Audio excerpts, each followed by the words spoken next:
Hi everyone, it's Chris Tuck here. So for this session, I'm talking about mental health to raise awareness for World Mental Health Day.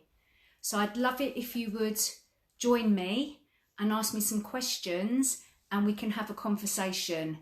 Otherwise, I have prepared a little talk so that I can share with you some information today. So for those that don't know you, my name is Chris Tuck. I am the founder of West Wickham Health and Fitness. I'm the founder of Survivors of Abuse, and I am a trauma-informed health and wellness coach. And all will become clearer later as we go through this session together. So what is mental health? What is a mental health issue? And what is a mental health illness? I listened to Tasha Hind this morning and she clearly explained the differences between all of them. Some of you may think, well, does it really matter?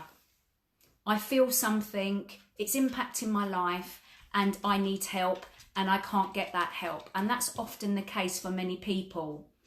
So mental health though, guys, if we're going to really clarify this, is something that we all have. Every single individual has mental health. It's a measure of our state of mind and it can change daily.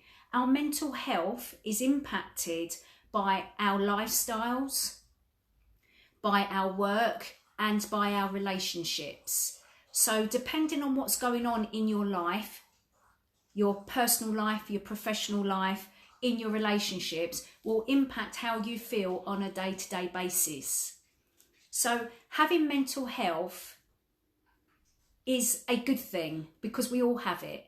But the stigma seems to come from when someone suffers from a mental illness and they say they have a mental illness, and for some people that can really freak them out. They can think, oh, mentally unwell. But you know, we all have mental health. It should not have a stigma. It should not frighten people.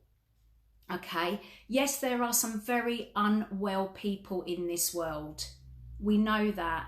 Some people who are so mentally unwell, they go on to commit serious crimes and they end up in hospital for life because of those crimes that they've committed.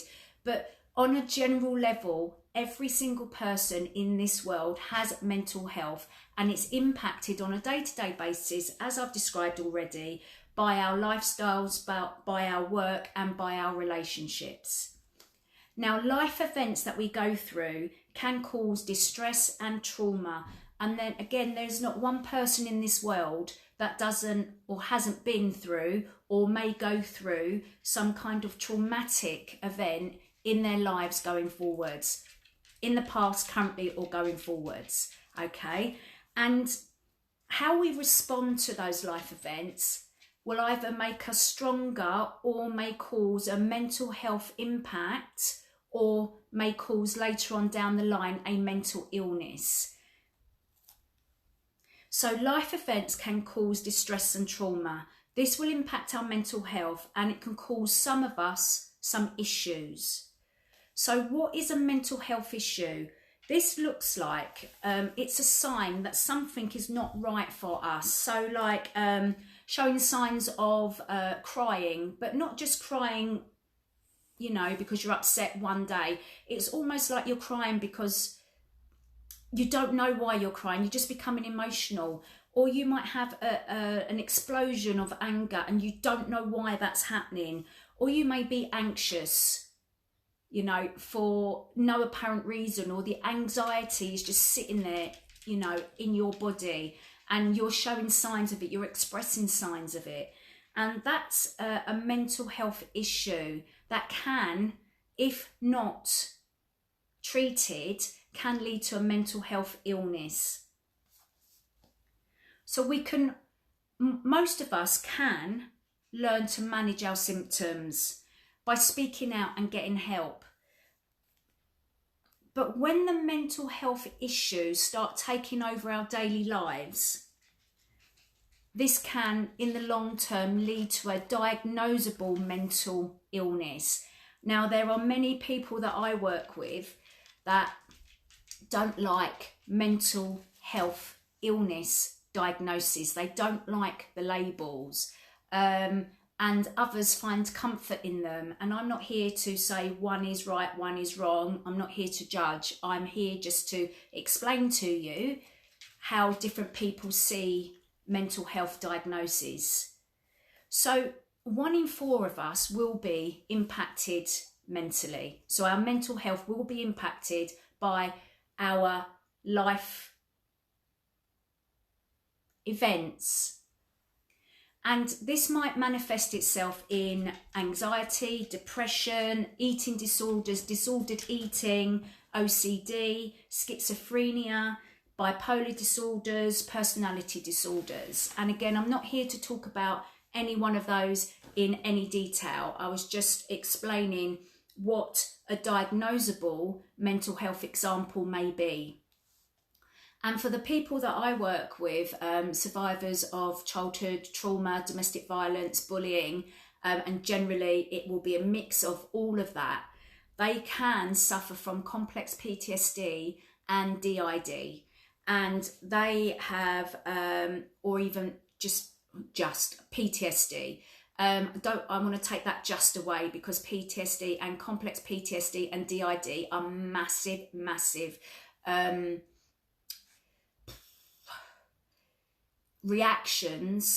responses to really negative, impactful and harmful events that have happened in these individual lives. And they often live with the symptoms of what they've gone through for their lifetime.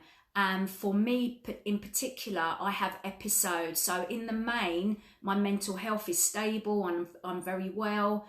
But then I have episodes of where I'm not so well. So that goes back to the original description that I shared with you, where mental health issues could lead to mental illness. But most of us can manage our symptoms if we have the right help and support. It's when we don't have the right help and support in place that we will find that we may be suicidal, or we may not be able to manage ourselves on a day-to-day basis, like not getting out of bed, like not dealing with things that we need to deal with on a day-to-day basis, like paying the bills, things like that. So it can be very complicated, but at the same time it can be very, very simple. If the right help and support was in place, if there wasn't a stigma around mental health, it could be so simple for any individual that is suffering issues or feels like their whole life is being taken over by their symptoms and it becomes an illness, that they could just reach out and get the help and support that they needed. It could be that simple, but we know it's not. I know from the people that I work with that many of us have been let down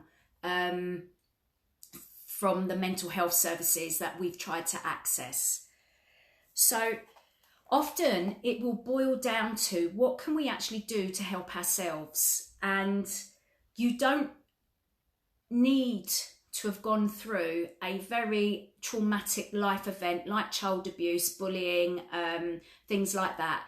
You could have gone through a car accident. You could have experienced a divorce. You could have experienced a bereavement. Any of those life events could have brought your mental health tumbling down.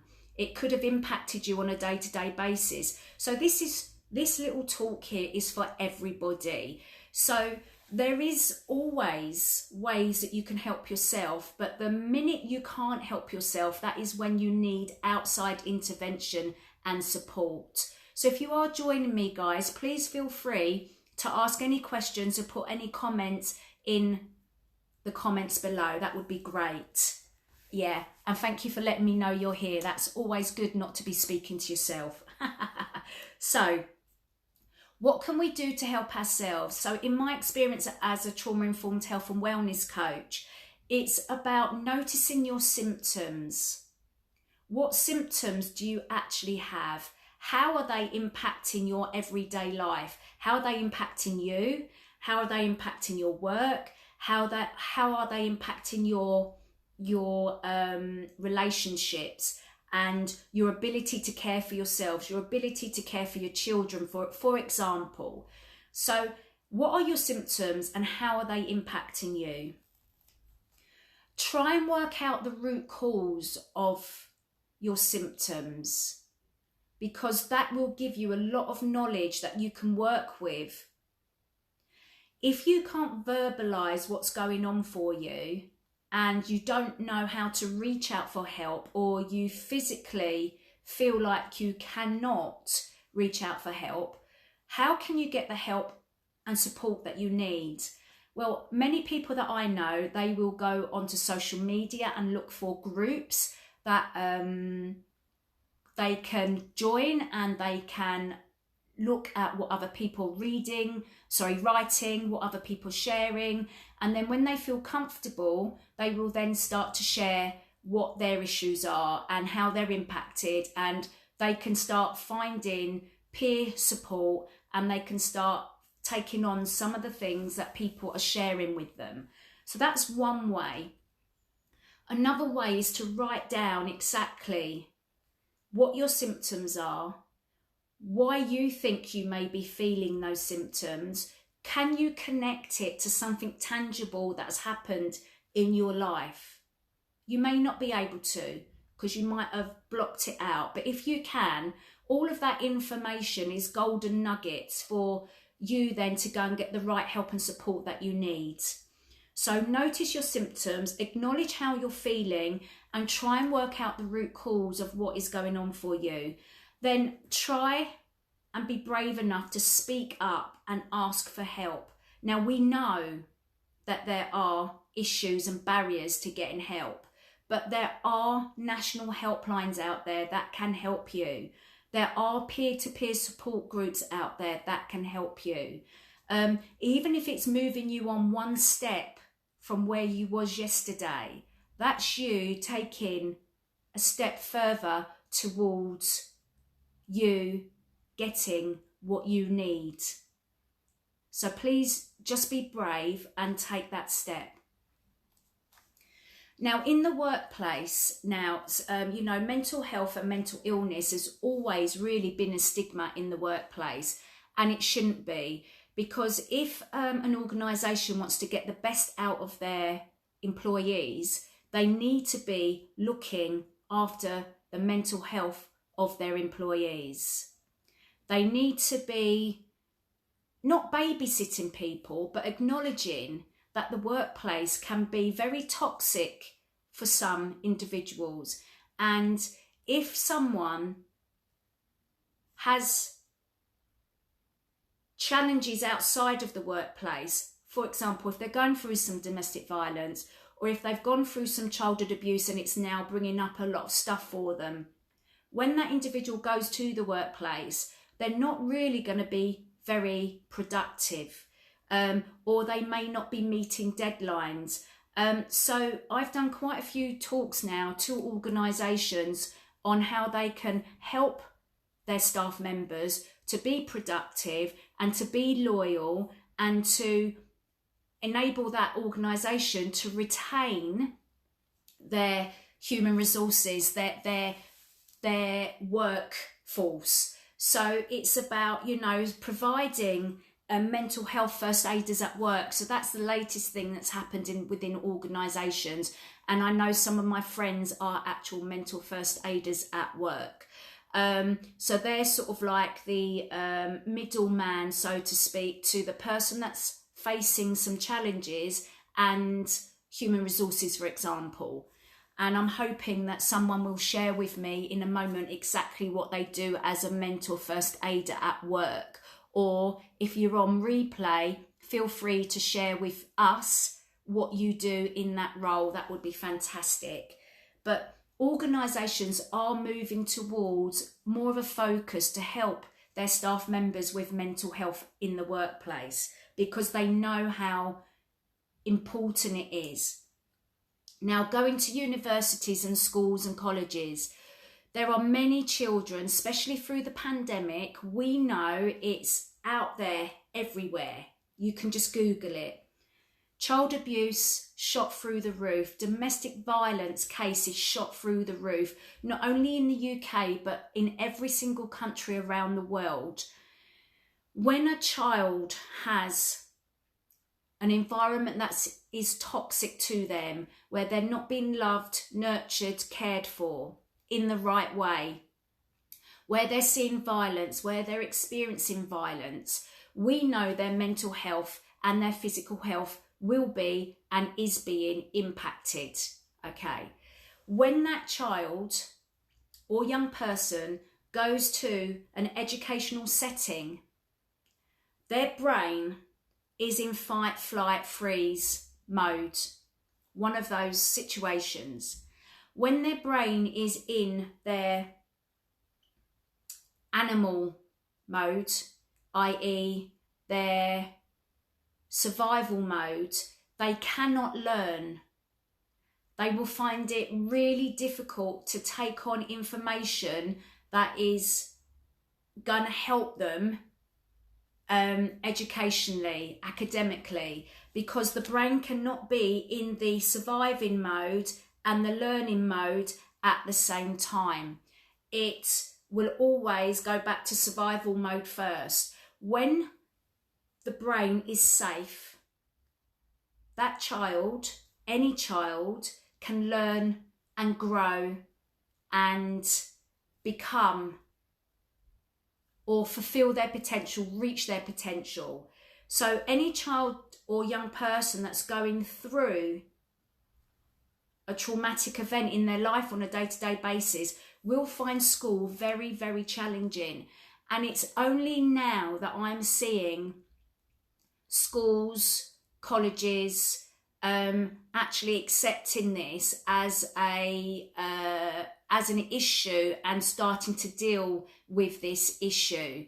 And I read an article yesterday where they were saying that there needs to be a qualified counsellor in every single school to deal with the mental health of our young people, because especially through the pandemic, again, there was a mix of feelings through the pandemic. The children that I've spoken to, the young people that I've spoken to, some have said they felt safer being at home and going back to school has caused them more stress, and others have said the reverse. So it's often where they've got a strong, loving, caring, nurturing home environment that they found that being at home was fabulous. But those that haven't got that, they found that being at school was better for them. And that was my experience as well. So even though I was being brought up in, I was brought up in 3 different households from 0 to 16.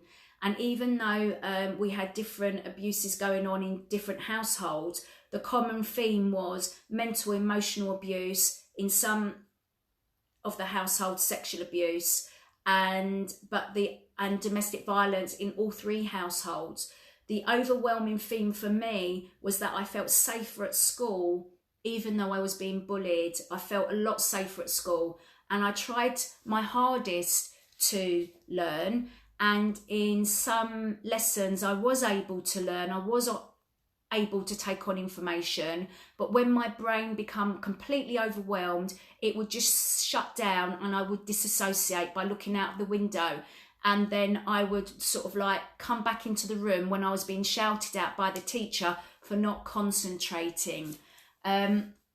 So we do know that many adults of childhood abuse have had their education ruined by what they went through as children. And I hope that goes a little way to explain maybe why. But again, no survivor of adversity is the same. Some survivors have flourished. They have excelled educationally, academically, and others not. And again, there's no judgment, because we are all so different, and we are all in different places of healing, and it's just trying to do the best that we can do for ourselves, and then helping others around us to reach their full potential. So there are moves in the workplace to understand mental health better, and to get individuals the help and support that they need, so that they can be the most productive, and that they can enjoy their working life, and also then that that organisation gets the best out of that individual. There are moves in educational settings to provide more help and support, but we are definitely not there by a long shot. And there is, or has been, a lot of money invested in areas of providing more mental health services, but we just haven't seen it get down to where it's needed. So I've seen the headlines of where money's being allocated, and I've heard different charities and different initiatives happening, but I haven't actually heard from any person or individual that's been able to access these services yet, and what they think of them. I'm sure I will, but at the moment I've got nothing to share on that, to be honest. So what do we do for ourselves when we can't we can't find the help and support we need? Keep keeping on. Keep knocking on those doors and keep asking for help and support. Number one. And in the meantime, what can you do to help yourself? So I'm going back to my list. Notice your symptoms. Acknowledge how you're feeling, because it will change day to day. One day you may feel really fine, or for a week or for a month or for a year, you might feel fine. And then all of a sudden something happens, something triggers you, and you might find that you start having some issues or a longer term illness. Try and work out that root cause. Speak up, ask for help. Contact a helpline. There's loads of them. If you don't get what you need, contact another one. I know it's exhausting and I know it takes energy, but we're talking about you as a human being, and we're talking about that you acknowledge that you need some help. So keep asking, because that help and support and the right person is out there, okay?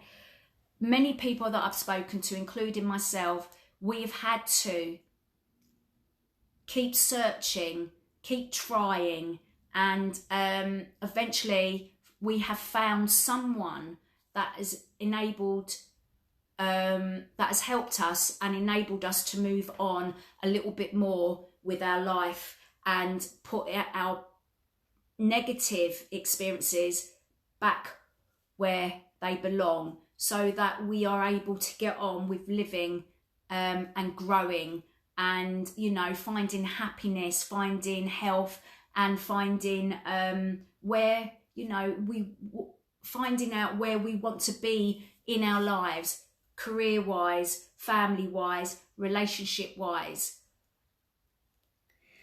NLP, talking therapies, trauma therapies. And finally, for me, it's really important that you have your own self-help toolkit. And this is about acknowledging your stress, managing your stress. What does your stress actually look like for you?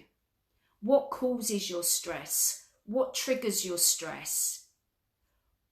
How do you live with that stress? How do you manage it? Yeah. What can you put in place instead of using negative behaviours like consuming lots of alcohol, like taking sleep tablets night after night, or other recreational drugs to try and blank out what it is that's going on in your head. What can you do that's not negative and harmful to you?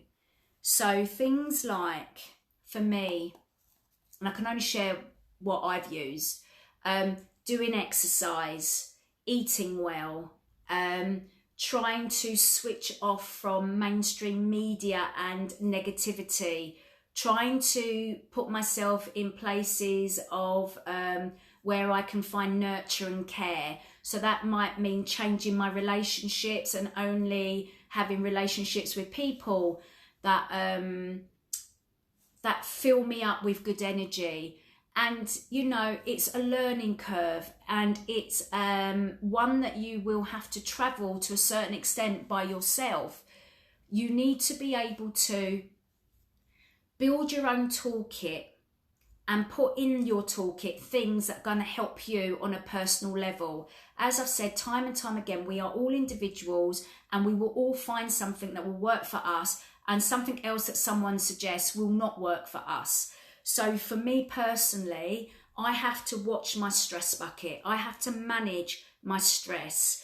And if I find that one day doing that thing that I've been asked to do will fill my stress bucket and overfill it, will make it spill out and make me not in a good place, I have to learn to say, no, I can't do that. I'm really, really sorry. So it's about having boundaries with yourself, having boundaries with other people. It's about knowing what you are able to do on a day-to-day basis. And it's about you sort of like doing things for yourself that's going to nurture you, and it's going to build your self-esteem, and it's going to build your self-worth. Yeah. And I'm not saying that you can't help other people, because I do help people all of the time. But this is about helping yourself first, putting on your own oxygen mask, and then you being in a good place that you can help other people. So me personally, in the past, I overdid that. And many survivors that think they're in a better place mentally and physically want to just help other survivors. That is just what we go through. The challenge comes when you overreach that and you try and help everybody, and you can't help everybody. You can pass on what's worked for you. You can signpost. You can say, have you tried this? Have you tried that? And you can be there as a listening ear, but you can't actually sort someone's life out for them. They have to do the work. So if it comes to a place where you feel you've done absolutely everything you can, you've shared all of the information that you feel you can, you need to take a step back, because you can take on someone else's emotional, I'm not going to call it baggage. I was going to call it baggage, but I'm not going to, because that's not the right term. But you're taking on someone else's emotions. And if you are an empathetic person, it can actually bring you down and bring you back to a place that is not well, that is not a good place for you.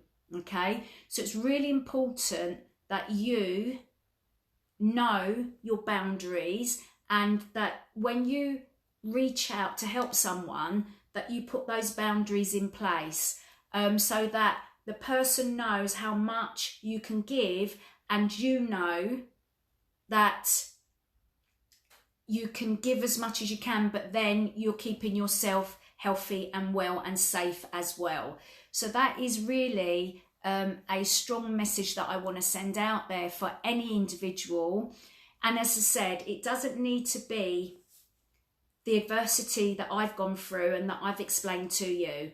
You could have gone through a divorce. You could have gone through, as I said, cancer, for example. So you could have gone through a health scare.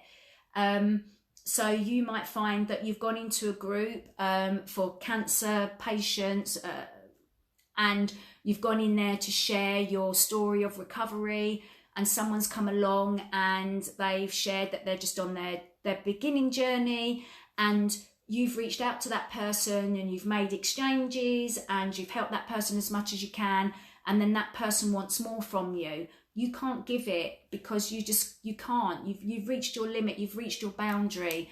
And I think there needs to be respect from both sides, that you've given all you can, and that now that person who needs more help can go somewhere else to get the level of support that they need. So this is about not only keeping yourself healthy and well, mentally and physically, but also saying to the person that's asking for help that actually your expertise or your lived experience has now come to the end. They need something more. And again, there's no shame in that. There should be no stigma in that. It should just be, I feel like I've given you all the help I can. Please try these helplines. Please try these organisations. They will step up and help you. I really, truly wish you all the best in your journey going forwards. Okay? You can always be a listening ear, but again, boundaries, because you have to keep your own mental health and well-being in the right place. So, toolkit. What is going in your toolkit? So for me, exercise every day. For me, good nutrition is a must, but also allowing myself to have some chocolate, some, I don't know, alcohol, some, whatever it is, yeah? So bringing about a bit of balance into my life. I am a workaholic. I never used to like admitting that, but I am. So I've had to try and balance that out and bring in some more rest and regeneration into my life. So I don't like not doing something, because then it leaves my brain in a place where it can think. And sometimes going into a place where you are thinking and you are reflecting on past stuff, it's not very helpful. So that in itself is an issue, because if you are in a place of silence and you've got things coming up for you from the past and you're trying to batter them away in order to not think about them and to not deal with them, that in itself you need help. And I'm dealing with that with my counsellor at the moment. Okay. So I'm getting the help and support that I need because I've identified it, I've acknowledged it, and I've reached out.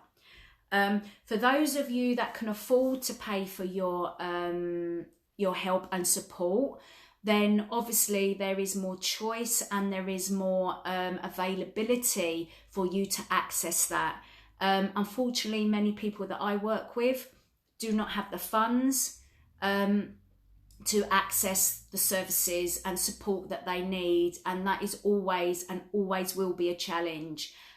So we just have to try and do the best we can with those individuals, with signposting them to peer-to-peer support groups and also national helplines and things like that.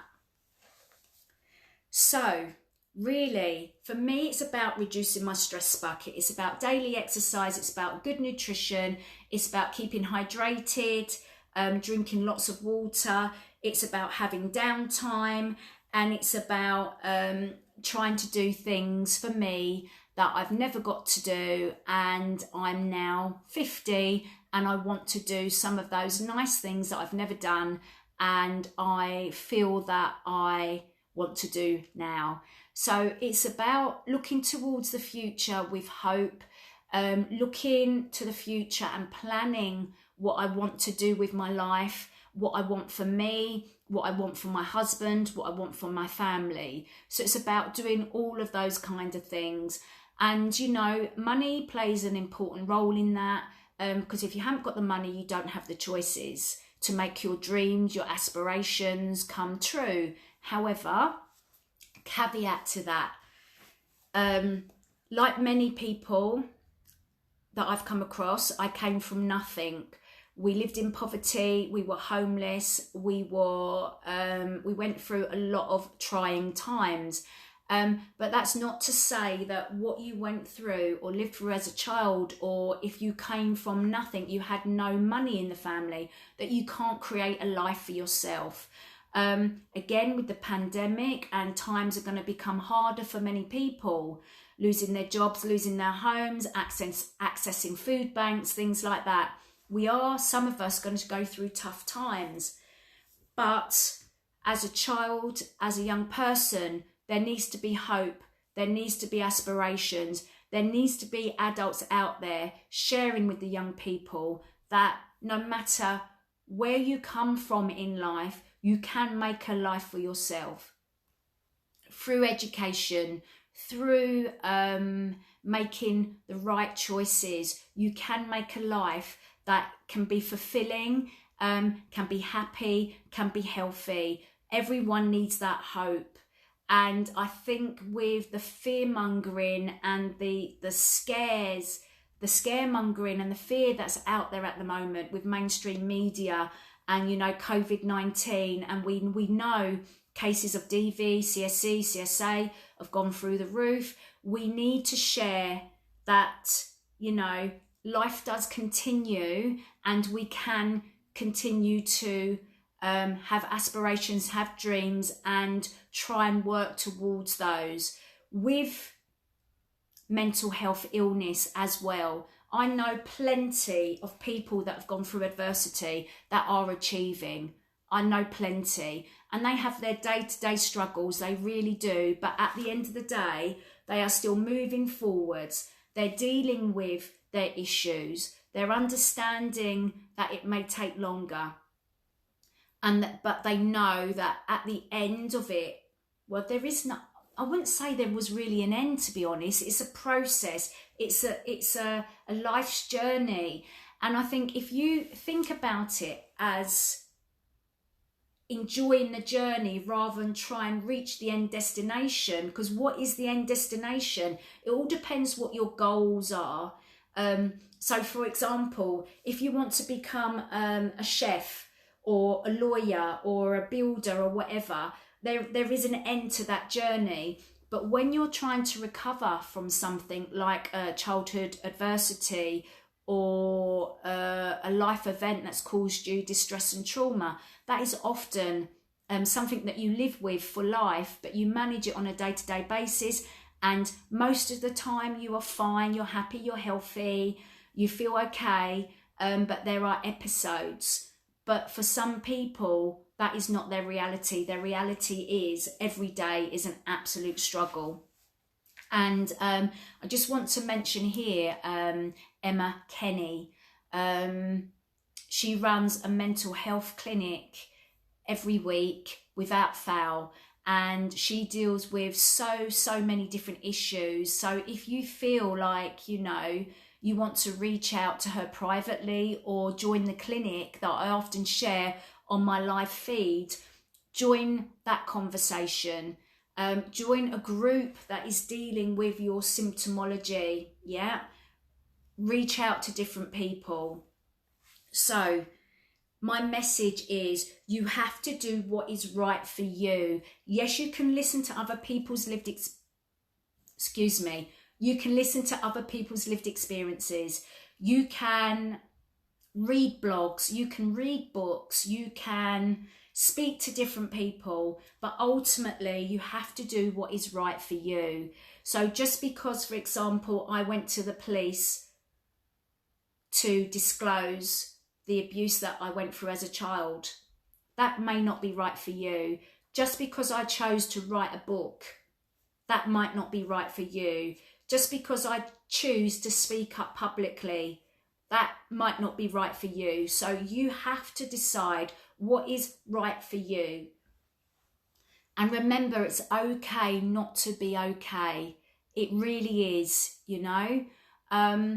and sometimes you may reach out to someone and you think you're sharing with them that you're not okay, but the person themselves are going through so much themselves that they're not receiving the message that you think you're sending. So sometimes you have to use plain English to express how you're feeling and ask specifically for the help that you need.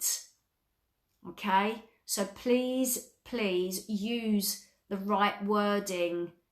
So if you say, I'm feeling this way and I need help, please could you help me with XYZ, then that message is very, very clear to the person that you're asking.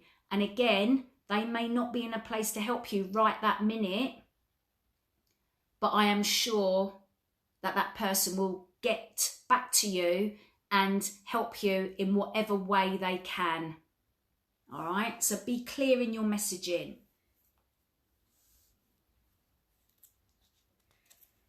Every single one of us has a right to feel happy, to be healthy, to be loved, nurtured and cared for. And often that starts with us. Yeah.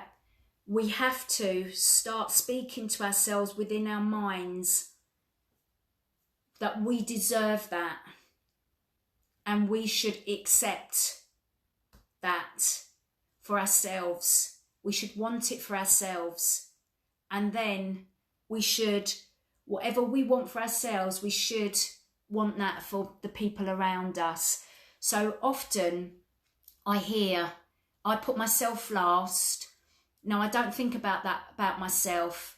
And if you've got a friend in need and that person is saying to you, I don't know, I feel really fat, horrible, I'm an ugly person, I'm a hateful person, I'm this and that, you would probably reach out to your friend and go, no, you're not. You're lovely, you're this, you're that, you're kind. You would build that person up. We need to start learning to do that for ourselves as well. We need to pretend that we are the person, our friend, that is reaching out for help. And whatever advice we would give to our friend or a loved one, we need to start giving that advice and internalising that to ourselves. Yeah. It's really, really important that we start building ourselves up and we don't continue to listen to the voices of people maybe in our past that have put us down, that have abused us, that have bullied us, that have harassed us, and we don't continue to listen to their lies and the labels that they gave us. Yeah. So I think it's really important that we start with ourselves, love ourselves, nurture ourselves, take care of ourselves. And if you need to think about it as you as the adult here now and the inner person, the conversations that are going on in your head, think of that as your little self. Think of that as you as the adult on the outside starting to talk and nurture the little person within you. If you need to do that, do that. There is lots of work out there, books that have been written about the inner child and how to nurture the inner child. I think that if you want to go down that route and look at that, because I have, and it's helped me, I'm not saying it's going to help you, but again, it's about you trying to help yourself in whatever way you can. If you want to look into that, I found that, and I know many other people have found that very, very helpful. So, for me, as a trauma-informed health and wellness coach, I created the C.L.E.A.N.E.R Living Therapy program to help individuals that have gone through life events that have been very adverse to them, adverse to their mental, emotional, physical health. So this book is a holistic recovery book that helps survivors. So this handbook takes a holistic approach in dealing with the impact of emotional, physical, sexual abuse, neglect and violence on the victim and survivor. Any stress we suffer affects how we think, feel and act. Understanding the root cause of our stress will enable us to find solutions to our everyday challenges. The Children's Commissioner's report, Protecting Children from Harm, in November 15, stated that only 1 in 8 children are known to have reported the abuse they suffered as a child. This means that 7 out of 8 children will grow up as adults whose lives will be negatively impacted in some way. This book will both educate and empower you to take back control of your mental and physical health and well-being through the 7 pillars of the C.L.E.A.N.E.R living therapy program, by breaking the cycle of what is holding you back and stuck in a rut. By taking small positive steps forwards, you can heal and recover from the impact of the abuse and violence you have suffered. So again, this will help individuals that have gone through something that's been traumatic, but it will also be beneficial to practitioners that work with individuals that have gone through trauma. Okay, so it goes from a mindset, nutrition, fitness and stress management angle. So it's a holistic approach to recovery from trauma. And I also wanted to share with you today that, being World Mental Health Day, I have launched my audiobook of Through the Eyes of a Child. And the reason why I've done this is the audiobook was just sitting there and it wasn't being put to a good use. And I just felt that today was the right day to release the audiobook free of charge to anyone and everyone. It's about raising awareness of the impact of childhood abuse, domestic violence, neglect, and it is about giving hope to those who have gone through that, and it's about sharing with practitioners and people who make policy. It's about educating everyone in the impact and how can we do things differently? How can we better protect children today and tomorrow? And it's not just my voice. It's the voice of my sister. It's the voice of my older brother. It's the voice of my younger brother. So it has the perspective of men and women, as children, as young people. And I know that abuse and neglect in all its forms is happening this very day, and I know that many individuals will go through what me and my siblings went through, and I know that the impact will be hitting them in 10, 20, 30, 40, 50 years time. So please feel free to share my audiobook far and wide. Far and wide.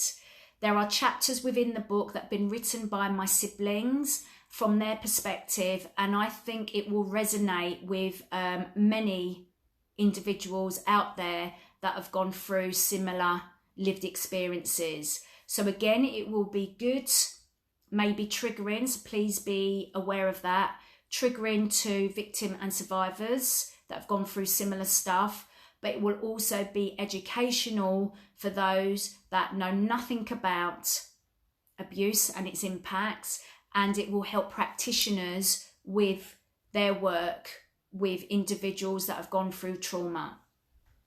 So just share my posts far and wide, guys. Hopefully it will help someone today, tomorrow, or in 5 years' time. That is why I shared my lived experiences. That is why I went public. That is why I went public with everything that I have ever gone through. Yeah, so that's it really. So for me, Mental Health Awareness Day is about just highlighting that we all have mental health, and sometimes we will have mental health issues, and sometimes this will develop into a mental illness. But that doesn't need to define us. It doesn't need to stop us reaching our potential.